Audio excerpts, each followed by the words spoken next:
Chào các bạn, 안녕하세요 여러분. 벌써 11화까지 왔습니다. 제가 오늘은요 평소에 안 하다가 깍반이라고 인사를 드렸어요. 안녕하세요 여러분들 이랬죠.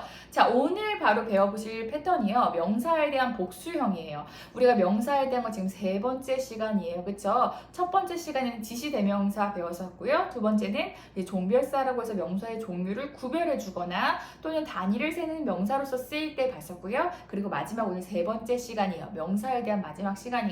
자, 오늘은요 뭘 배워보실 거냐면요 명사에 대한 복수형을 배워보실 겁니다. 자, 복수형이라고 하면 뭐뭐들이라는 뜻을 가지죠. 그래서 두 가지를 배워보실 거예요. 뭐랑 뭐? 까, 과, 니은. 다시 한번 까, 니은.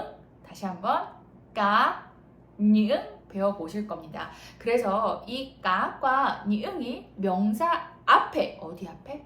명사 앞에, 명사 뒤에 쓰시면 안 돼요. 사실 우리가 영어나 한국어를 떠올리면 명사 뒤에 써야 될 것 같잖아요. 근데 그러면 안 된다. 우리가 이제 베트남어는 대부분 이제 후치수식이지만 뭔가 이렇게 집단을 나타내거나 또는 수를 셌을 때 전체의 합을 나타낼 때는 숫자가 앞에 쓰이고, 여기 같은 경우에도 뭐뭐들이란 단어가 앞에 쓰이죠. 굳이 이해를 해보자면 그렇게 돼요. 그래서 여기 같은 경우에는 까과 니응이 있는데 둘은 한국어로 해석하면 뭐뭐들이란 뜻을 가져요.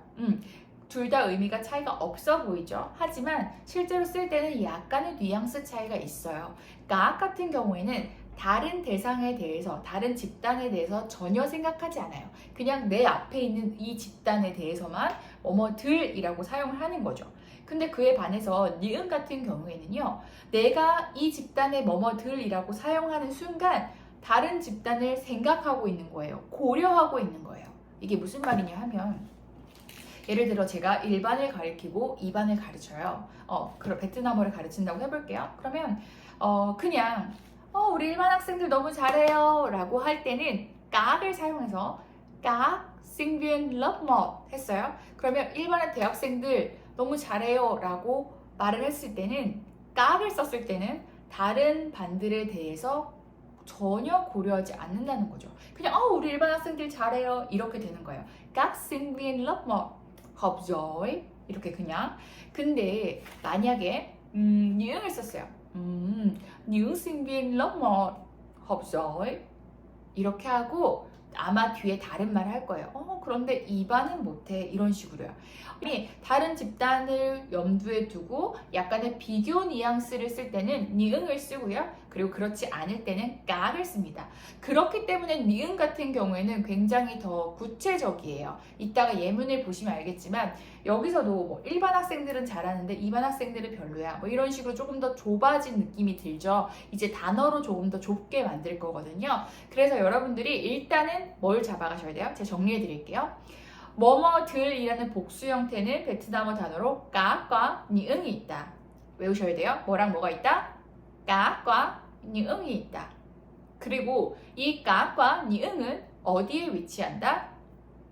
명사 앞에 위치한다. 그래서 패턴이 어떻게 됐죠? 까 명사, 니응 명사였어요. 괜찮으시죠? 까 명사, 니응 명사 해서 뭐뭐들이라는 뜻을 가진다.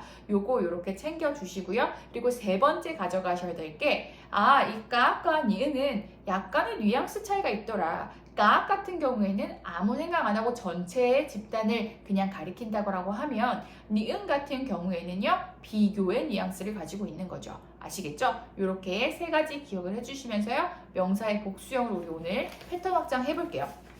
자, 먼저 외국인 대학생이라는 이 명사를 가지고 외국인 대학생들 만들어 볼 거고요. 그리고 외국인 대학생들이 베트남어를 공부한다 라는 문장까지 이제 만들어 보실 거예요.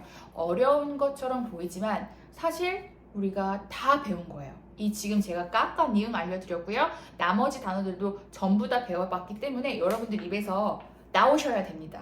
단호하게 나오셔야 됩니다. 아시겠죠? 자, 그러면 외국인 대학생 볼게요. 자, 우리 외국인 배웠잖아요. 그쵸? 뭐였죠? 응어이 nước ngoài 였어요. 응어이 하면 사람, nước 하면 나라, ngoài 하면 바깥 외자였죠. 바깥 나라 사람에서 외국인이라고 배웠어요. 근데 이번에는 이제 응어의 자리에 대학생을 넣을 거예요. 그러면 외국 대학생이 되겠죠. 그쵸? 이거는 외국인 대학생을 뜻하는 거예요. 자, 그러면 우리 대학생도 배웠단 말이에요. 뭐라고 배웠죠? 공부하는 생원이라고 배웠잖아요. 그렇기 때문에 생원에 해당한 단어 sinh viên 들어가죠. sinh viên 그리고 뒤에 nước ngoài 들어가죠. sinh viên nước ngoài 뭐라고요? sinh viên nước ngoài nước ngoài 좋습니다. 이렇게 들어갈 거예요. 자, 그 다음에 이제 외국인 대학생들이라고 해서 이것에 대한 복수형을 만들어 볼 거거든요. 자, 복수 뭐뭐들 하는 순간 여러분들 머릿속에는 두 단어가 떠오르셔야 됩니다. 뭐랑 뭐? 네, 까과 니응이 떠오르셔야 돼요. 뭐랑 뭐? 까과 니응이 떠오르셔야 되고요. 자, 얘네들은 어디에 위치한다? 명사 앞에 위치합니다. 그쵸? 자, 그럼 아까 우리 명사 만들었어요. 어떻게 만들었어요? sinh viên nước ngoài sinh viên nước ngoài 하고 만드셨어요. 자, 그럼 까과 니응 뒤에 그러니까 즉 sinh viên nước ngoài 앞에 이 까과 니응을 넣어주셔야겠죠. 자, 그럼 해볼게요. 까를 넣으면요. các sinh viên nước ngoài. 좋아요. 니응을 넣으면요. những sinh viên nước ngoài. 잘하셨습니다. 이렇게 만들어지는 거예요. 그러면 외국인 대학생들까지 만들었어요.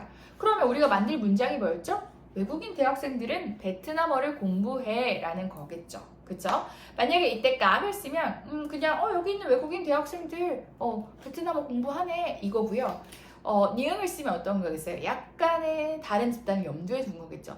외국인 대학생들은 베트남어 공부하는데 여기 베트남 대학생들은 뭐 영어를 공부해. 약간 이런 다른 집단에 대한 염두를 두고 한다면 니응이 된다는 거를 꼭 기억을 해주세요. 그러니까 요거는 사실 문장만 봐서는 여러분들이 뉘앙스 차이를 절대 구별할 수 없겠죠. 이건 어쨌든 화자의 의도가 담겨 있는 거기 때문에 까과 니응을 쓸 때 약간의 의도가 다르다라는 걸 기억해 보시면서요. 자, 우리 깍을 사용해서 외국인 대학생들은 이거는 그냥 다른 집단 고려 안 한 거예요. 베트남어를 공부한다 만들어 볼게요. 자, 외국인 대학생들은요.